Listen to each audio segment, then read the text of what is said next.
Menyambung tentang taktik yang udah ada ya, bahwa dalam taktiknya Milan itu gua merasa bahwa Milan itu mengandalkan pembeda yang gua maksud adalah Leao, Pulisic dan Tiani ya. Leao punya carry ball bagus, body charge-nya bagus, cara dia melewati lawan juga percaya diri. Pulisic juga tiba-tiba ada dalam kotak penalti. Tiani juga visioner juga bagus. Jadi gue pikir 3 orang ini akan jadi pembeda di Milan. Nah, bagaimana caranya dari Juventus bisa menghadapi ketiga pemain ini? Ya, ataukah ada pemain-pemain lainkah yang berbahaya untuk Juventus? Kalau menurut Pondra gimana? Satu-satunya cara ya menghentikan laju bola ke mereka gitu. Supplier-suppliernya harus dimatiin. Jadi kayak mereka yang suka ngasih long pass ke Leao tuh siapa tuh? Misalnya tengahnya Loftus-Cheek atau kadang si Reinders. Itu harus dimatiin duluan. Ya memang akan effort mungkin akan lebih ngepres iya. Meskipun kadang-kadang nggak harus ngepres sih, tapi ngeblok aja kan mid block kita juga bisa. Gitu kan, lakukan nggak harus ngepres tapi kita bisa lakukan mid block. Seperti yang terjadi lawan Inter kan juga ada beberapa momen Juve bisa ngeblok tuh serangannya Juve kan melalui Locatelli bahkan sekarang Kopp Mainers sudah main. Kopp Mainers itu bisa ngeblok pergerakan Reinders kalau menurut gue. Makanya sebelum Leo dapat bola, long pass-nya ini yang harus sebelum jangan sampai mereka memberikan long pass kepada Leo. Karena kalau udah Leo yang nerima tuh, apalagi kalau yang besok dipasang Danilo ya, kelar tuh kayak kita waktu Thuram kan. Thuram Inter benar-benar diajak lari tuh. Nah, ini jangan sampai nih. Tapi kalau seandainya ada Cambiaso dan Savona di situ, menurut gue itu masih bisa kita antisipasi. Jadi poinnya adalah jangan sampai pemain Milan ini menguasai bola terlalu lama di lini tengah sehingga mereka bisa memberikan supply kepada Leo dan Pulisic. Kalau sampai mereka memberikan supply, ya bagaimana pun caranya back kita tuh harus sudah bisa mengantisipasi itu gitu. Apakah dipotong bolanya atau langsung dikawal 2 pemain atau ya disundul. Yang jago itu kan sebelumnya Bremer yang jago-jago motong bola gitu. Bola long pass sama dia disundul. Intercept disundul. Selalu menang bola-bola duel udara. Nah, Danilo tuh kemarin memang lemah sekali waktu lawan Inter Milan. Mudah-mudahan besok Kalulu ya sama Gatti kan juga jago nih duel-duel udaranya. Di combo sama Savona. Ini benar-benar full back sama satu lagi back tengah yang harusnya bisa lah mengawal Leo. Oke ya, jadi Leo itu yang penting jangan ada distribusi ke dia ya, dan dimatikan dengan pressing yang nggak harus pressing menekan sampai kotak penalti mereka. Di tengah pun juga bisa kita pressing. Sedangkan Andar gimana Dar mengenai key players dari Milan atau dari Juventus sendiri, bagaimana peluangnya dengan pemain Milan kan tadi udah gue sebutin. Sedangkan pemain Juventus kalau lo mau sebutkan juga silakan aja siapa yang menjadi key players untuk kuncian melawan Milan nanti. Iya, sebenarnya memang 3 nama itu ya, Leao, kemudian Morata dan Pulisic ini. Tiani. Dan Morata juga, kalau gue Morata belut tuh dia. Iya. 10 dari 20 golnya Milan musim ini tuh dari 3 pemain ini gitu. Artinya kontribusinya tuh besar banget buat gol yang dicetak sama AC Milan di musim ini. Jadi memang 3 pemain ini gue rasa back kita udah punya kunciannya juga ya. Maksudnya masing-masing gue ngerasa akan lebih banyak, mungkin lebih ke agak man to man marking gitu loh. Siapa menjaga siapa akan lebih solid semacam itu gitu menurut gue. Kalau dari Juve-nya sebenarnya kalau kita ngomongin lagi, kita lihat Juve lawan Torino, kalau kita lihat heat map-nya si Yildiz tuh di posisi bener-bener full di kiri doang tuh, dia nggak ke tengah kemana-mana. Itu menurut gue peluang yang atau strategi yang sama bisa dipakai lawan Milan, karena kita tadi lihat kayak Ponda sempat bilang betapa kosongnya sisi kanannya AC Milan itu. Nah, itu harusnya bisa diekspos lebih banyak sama Yildiz di pertandingan nanti. Makanya gue ngerasa kayaknya yang Yildiz yang akan tetap di posisi itu, tidak menjadi false nine penggantinya Vlahovic gitu. Jadi bintangnya kita malam itu harusnya Yildiz sih dan Cambiaso tentunya karena satu area itu gitu. Dan ya itu harusnya memang ya, di sisi satu tambahan lagi bahwa pemain-pemain kita international break ini semuanya ngegolin nih. Jadi momentumnya Kopp Mainers golin ya. Kopp Mainers ngegolin, Yildiz ngegolin, Cambiaso ngegolin, Timo Weah ngegolin. McKennie assist. Iya, jadi benar-benar panas semua. Jadi datang dari sebuah pertandingan yang buat mereka somehow personally pasti boosting mental ya. Sesuatu yang penting banget buat persiapan menuju big match kayak gini sih buat gue. Pemain-pemain ini personal punya kepercayaan diri yang tinggi dan lain-lain, itu ya inilah memberikan value added lah, nilai tambah untuk pertandingan ini. Oke, jadi menurut Andar ada peran Yildiz nanti yang bisa kita explore ya Iya. untuk membantai, terus juga Morata perbedaannya mungkin kalau misalkan tadi kan ada Tiani, tapi Morata kan golnya nggak banyak dari sebenarnya. Iya, masalahnya kan bukan gak banyak ya, tapi Morata ini kan bagaimanapun kryptonite juga. Maksudnya biasanya pemain-pemain mantan pemain itu suka punya gol-gol begitu, seperti juga dulu Locatelli golnya ke gawang Milan kan. Oke. Kemenangan Juventus. Ya hal-hal yang begini nih yang biasanya suka kejadian Iya, nih iya, gitu. iya. Makanya gue ngerasa Morata ini nggak bisa juga kita ignore dari list pemain yang patut diwaspadai dalam laga Milan juga. Ya game-game gede banyak hal tak terduganya lah. Iya, Morata jago emang tuh kalau game-game gede tuh Morata Game-game jago. banyak hal tak terduganya Dia lah. nyundul gol aja. Iya ya, dia ya kelihatan lah dia juara Euro dan juara UCL dan lain-lain, ya pemain pembeda lah. Oke, thank you Ndar. Jadi ada perbedaan sedikit, pemain berbahaya dari Milan adalah Morata dan kita pemain andalannya tetap Yildiz ya.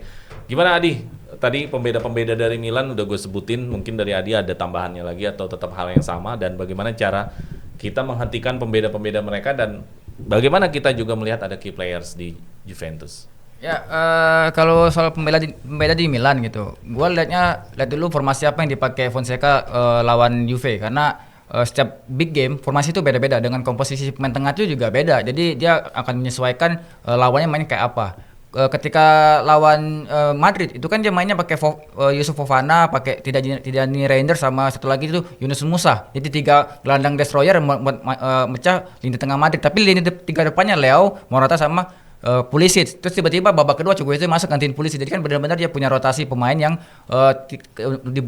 ketika dibutuhkan dia bisa jadi pembeda buat timnya. Nah, di sini kalau kita lihat di kiri cuman Cambiaso, pas tiba-tiba dia masukin winger baru yang lebih segar. Kita kan nggak punya benchnya tuh, cadangannya. Kita harus mainin Rohi di kiri, kan riskan untuk di big game seperti ini. Dia emang benar-benar Fonseca pasti membaca bagaimana kelemahan Juve yang terutama di sisi kiri kan pasti Cambiaso, sisi kanan kita pasti Savona. Kalau babak keduanya mereka kelelahan, kita nggak punya bench lagi untuk punya kualitas yang sama seperti pemain itu. Sedangkan Milan punya kedalaman squad yang mungkin masih mumpuni lah untuk level Serie A. Seperti gue bilang bahwa Milan ini bagus kalau untuk level Serie A, tapi di UCL ya sorry ya, levelnya masih mediocre itu kalau di UCL. Tapi emang melihat dari kualitas pembeda-pembeda Milan ini sangat bahaya kalau mereka lagi kondisi fit. Apalagi babak kedua pasti Milan pasti mengubah taktik, mengubah formasi.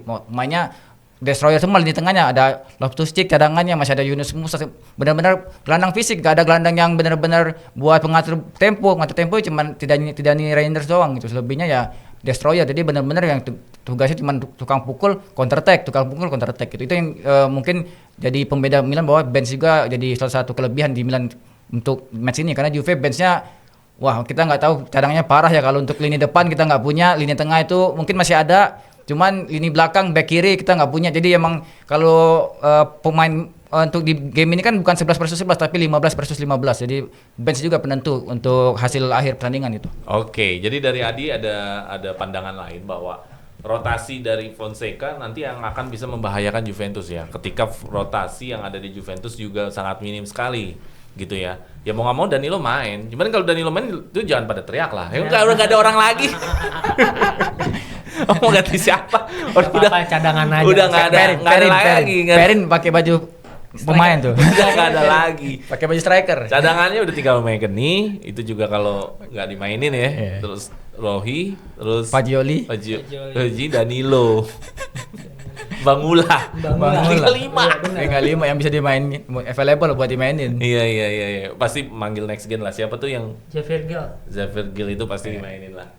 Oke, kita langsung ke materi terakhir mengenai formasi dan line up ya. Ini menjadi penting. Kenapa? Karena ini ya orangnya sih sebenarnya itu aja. Cuman menjadi masalah adalah nanti gimana nih mengatur lini depannya. Cuman gue pengen tahu dari kalian lini depannya siapa, karena Vlahovic-nya kan nggak ada. Nah ini mungkin ya sekalian aja lah sebutin formasi line up-nya. Gimana Adi nih? Gue pengen tahu line up lo seperti apa. Mungkin orangnya bakal itu aja, tapi lini depannya ini menjadi keseruan sendiri kalau Juventus. Siapa kira-kira line up lo? Gua kalau false nine-nya Yildiz sih, kalau gua false nine-nya. Terus kirinya Wea. Terus nomor 10-nya Koop Meiners, sayap kanannya Conceição, tengahnya Locatelli, Thuram, yang 4 back-nya Savona, Kalulu, Gatti, Cambiaso, kipernya Digre. Nah itu aja sih, nggak ada lagi pilihannya. Enggak, tapi berarti lu lebih memilih false nine-nya Yildiz ya, Iya. dibanding dia harus taruh kiri. Kenapa Oke. emang? Akan ada duel ketat sama dengan Emerson Royal, masalah fisik ya. Akan sulit kalau kita pakai striker yang main yang kecil, fisiknya untuk beradu fisik sama wingback yang badannya keker itu. Kecuali kalau kita Chico versus Yildiz mungkin lebih available sih, lebih bagus. Mungkin kita di kanan ada Chico yang bisa beradu lari gitu ya. Tapi kalau di kanan riskan kalau pakai yang winger yang badannya secara fisikal lebih ringkih dibandingkan Emerson Royal. Ya. Oh, jadi pendekatan lu fisik ya. Iya. Fisiknya lebih cocok WA sama Emerson Royal iya. VS-nya ya. Oke. Pondra gimana, Ndra? Formasi dan line up lu? Ya pasti akan sama-sama aja. Cuman mungkin false nine-nya nih yang False nine ya. Kalau belakang ya udah pasti lah ya. 4 itu tadi udah sebutin Adi, tengahnya Locatelli, Thuram. Nah yang menarik nih lini depannya nih. 4 Iya. orang di depan ini nih. Ini gue jadi punya banyak alternatif sebenarnya.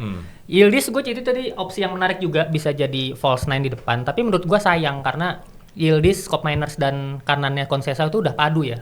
Udah cukup firm di situ. Jadi kalau memang kita mau mengorbankan false nine itu ya kemungkinan besar bisa jadi Weah atau bisa juga Bangula. bangunannya di Bangulanya di false nine. Bangula tuh pernah loh dipasang false nine. Iya, tapi nggak ya kan ngefek ditarik. Ya makanya cuman main 5 menit 10 menit soalnya. Kita nggak ketahuan juga, tapi kan nggak ada salahnya mencoba. Bisa jadi Weah, bisa jadi Bangula atau Koopmeiners naik. Dijadiin striker kemarin sempat muncul tuh bakal jadi central striker. Pokoknya ada info di Twitter terbaru tuh Koopmeiners lagi dicoba dimajuin lebih ke depan lagi. Nah, yang menarik kalau Koopmeiners ke depan, Iya. siapa yang ngisi tengahnya? McKennie. kemungkinan. Apa Joli nggak? Fajoli kayaknya masih enggak deh. Soalnya Mau dijual? kebugarannya kayaknya kurang Nggak gitu. mungkin lah kebugaran kurang. Dia jarang main kan belakangan kan. Oh iya, Iya, cuman level fitnessnya berbeda dengan Locatelli dan Thuram gitu. Malah McKennie lebih sering main jadi cadangan segala macam. McKennie masih lebih sering starter kalau gue lihat daripada Fajoli. Mungkin malah bisa jadi lebih berguna McKennie untuk ditaruh di AMC gitu. Fajoli tuh dia gelandang murni aja, kalau ditaruh di AMC nggak bisa menurut gue. Jadi Fajoli itu posisinya dia kalau nggak gantiin Thuram ya Locatelli, posisinya di situ. Nah, jadi kayak Modric lah. Nah, mungkin yang akan lebih cocok mengisi AMC-nya McKennie, Koopmeiners naikin ke depan. Gitu sih. Jadi false nine lu malah lebih ke Koopmeiners ya. Koopmeiners kalau ada kemungkinan ke situ. Iya. Apalagi dia punya fisik tinggi kan, badan tinggi, Iya, gede, iya, bisa iya. buat nyundul-nyundul. Dia kan sundulannya bagus juga. Iya. Tapi McKennie emang harus main sih big game sih. Iya. Waktu lawan iya. Inter bagus. Masalahnya di US kemarin mainnya bagus gitu McKennie Iya. kan. Makanya itu sayang kalau nggak dipakai. Makanya menurut gua daripada Fajoli yang main di Italia dia nggak dipanggil, dia cuma latihan doang. Iya. Ya mendingan McKennie yang level fitnessnya ya mungkin memang agak sedikit kelelahan, tapi level fitness yang kita lihat. Iya, Gitu. iya. Oke. Jadi level fitness ya. Walaupun level fitness juga pengertiannya ya sebenarnya kan karena nggak main bukannya bugar tuh.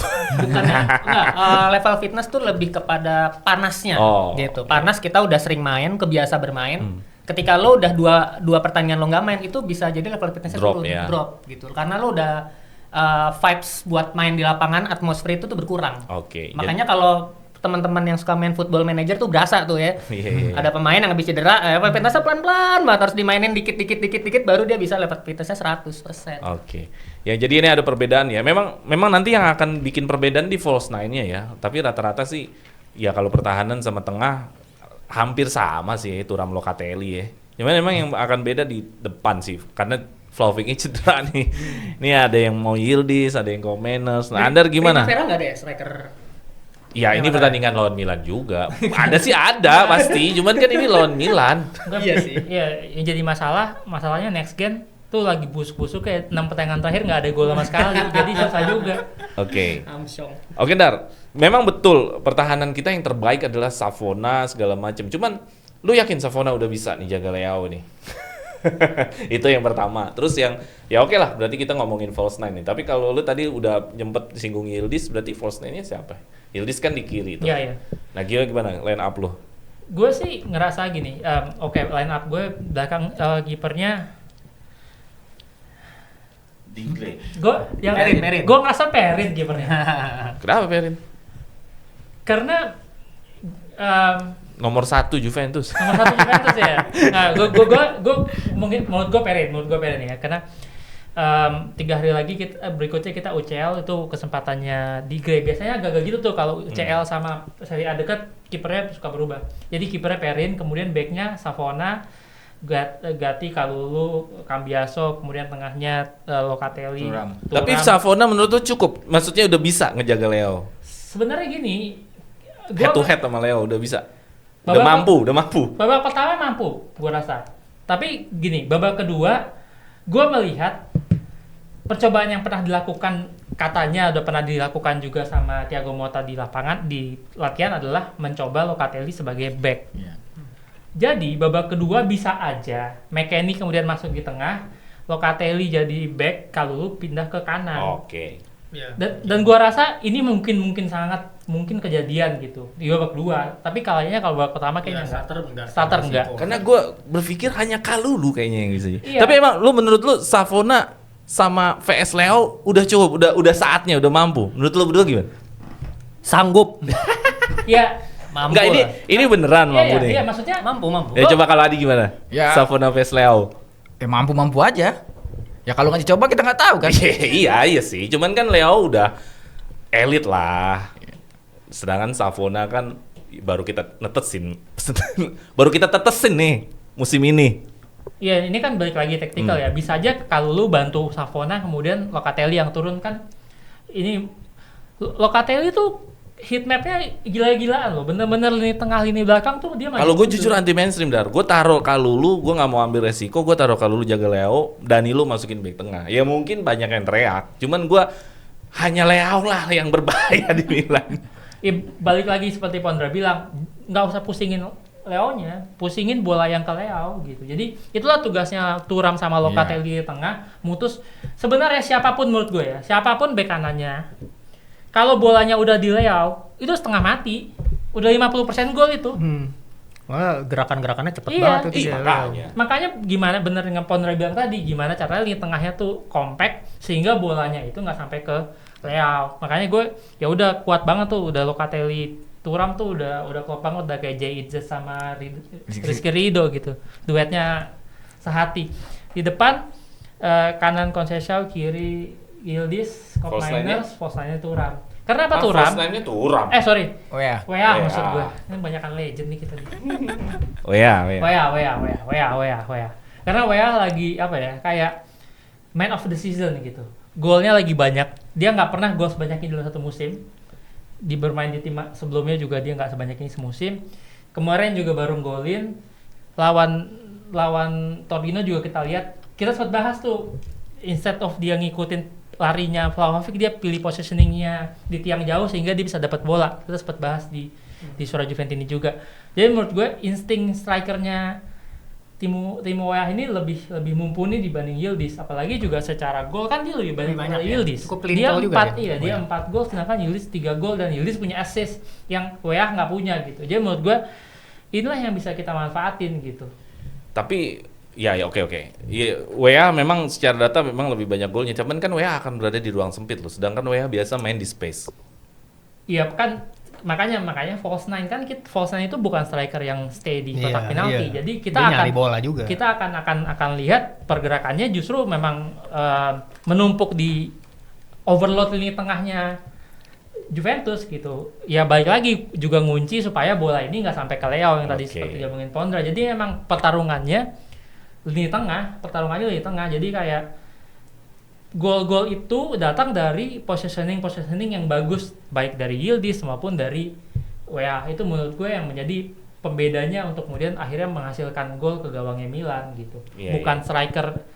Ya ini kan pertama kali nih. Bisa jadi ini mungkin menjadi solusi gitu. Berarti besok-besok jangan-jangan ya super sub aja Vlahovic gitu. Kita mainnya terus aja false nine begini. Lama-lama WA top score. Bisa jadi. Bisa Kenapa jadi. enggak ya? Memang DNA-nya kan DNA top score. Yo, DNA-nya bener. Joshua hanya kan striker. Saya striker. Iya. Dapat apa WA dari bapak sedikit ya kamu DNA agak ini. bokap ya. Iya, kayak DNA. dikasih wejangan dikit. Lawan Milan tim mantannya bapak begini-begini nanti kamu begini. Kan mungkin aja gitu. Jadi menurut gua sih kayak gitu. Dan ya mungkin kejutannya tadi itu Locatelli bisa jadi mundur sebagai center back kemudian untuk membuat McKennie juga punya kesempatan bermain di babak kedua. Oke, ya jadi false nine-nya beda-beda nih. Yildiz, Cop Manners, sama Wea ya. Karena memang nanti yang bakal jadi seru kejutan line up-nya adalah memang siapa false nine ya kan, siapa pengganti Vlahovic-nya. Ini kan yang jadi kejutannya. Kan nggak mungkin milih kan? Masa Kalau gue pribadi lebih Yildiz ya, karena kan Milan akan bermain bertahan, akan lebih banyak keserang, ruang akan selalu sempit. Yildiz gue berpikir dia bisa punya sentuhan-sentuhan yang lebih ciamik, lebih lengket lah di ruang sempit, lebih cepat, kontrol bolanya lebih bagus. Ya pilihan keduanya paling Cop Manners. Gue nggak melihat Weah bisa nanti dilihat di lawan Milan karena kita main akan menghadapi Milan yang bertahan. Jadi gue pikir Milan tetap si Weah gue taruh di kiri supaya ngejar speednya si Emerson Royal yang kita mau hajar ya kan, kanan tetap Chico. Cuman gue mungkin mau anti mainstream lah. Gue kayaknya agak deg-degan gitu Savona vs Leao. Gue mau jawab abis ini. Gak, Savona Leao itu deg-degan. Capitano gua. Danilo. Gue mau jawab abis ini. Ya sebenarnya nggak mau Danilo, cuman kan nggak ada lagi nggak ada lagi. Ada. Siapa? Rui. Yang Lebih- ya bukan lebih bek ini tengahnya lagi. kan Kalulunya kan bek kanan. Oh. Mau nggak mau kan bek tengahnya ditinggalkan. Javier Gil maksudnya. Enggak, maksudnya Rui, kalau Rui di kiri berarti Cambiaso di kanan maksud Bang Jaki. Ya enggak, maksud gue di kanan itu Kalulu aja. Secara fisik kan dia kuat. Oh iya bisa Cambiaso di kanan juga. Iya, Rui-nya di kiri backnya. Nggak usah, Cambiaso kiri aja biar nggak hajar yang di kanan. Maksud gua Kalulu Javier di Gil. kanan. Duetnya memang duet mencekam nih sebenarnya Gatti dan Danilo. Gue lebih pede Javier Gil daripada Danilo gue. Danilo. Ya gimana? Menurut lo gimana? Savona vs Leao nih. Basis data aja, Savona udah bermain melawan AS Roma, melawan Napoli, dan melawan Inter sebagai pemain cadangan. Hasilnya tidak ada kebobolan sama sekali, even lawan Lazio. 4 pertandingan lawan big game, ya Lazio kita anggap sebagai big game lah ya. Iya. Menang 2-0, seri 0-0, seri 0-0. Lawan Inter ketika masuk udah nggak kebobolan lagi, udah kebobolan 4 tuh waktu itu. Savona masuk, kan kebobolannya gara-gara Danilo tuh. Nah Iya, itu iya. makanya gue yakin Savona is a big game player. Jadi gue yakin dia akan bisa sanggup ya? bisa Dia menghentikan. pede lah ya. Pede dulu aja. Dia pede pasti bisa menghalau Walaupun, Leo. ya, kita Ya kesalahan-kesalahan baru namanya netes nih kan. pemain muda pasti ada. Ya Leo juga mungkin jago gitu. Tapi gue yakin banget dia bisa ngalahin. Kayaknya kita udahin aja karena obrolannya kalau nggak kita udahin seru banget. Jadi terima kasih lagi buat Poundra, terima kasih lagi buat Adi, terima kasih lagi buat Andar, dan teman-teman jangan lupa juga share, like, and subscribe, dan kedua juga jangan lupa juga gabung di fitur membership kita supaya lu bisa ngobrol kayak gini di kita ada kasih kesempatan untuk bisa ngobrol sama kita. Dan terima kasih sekali lagi ya. Sama-sama. Tadi hasil skornya 2-0 Arab Saudi. Ini 1-2 dong. 2-1. 1-3. 1-3. 3 buat Juve. Kalau gua skor tipis lah, kalau nggak 1-0 2-1. Oke, thank you semuanya ya. Fino alla fine. Forza Forza Juve.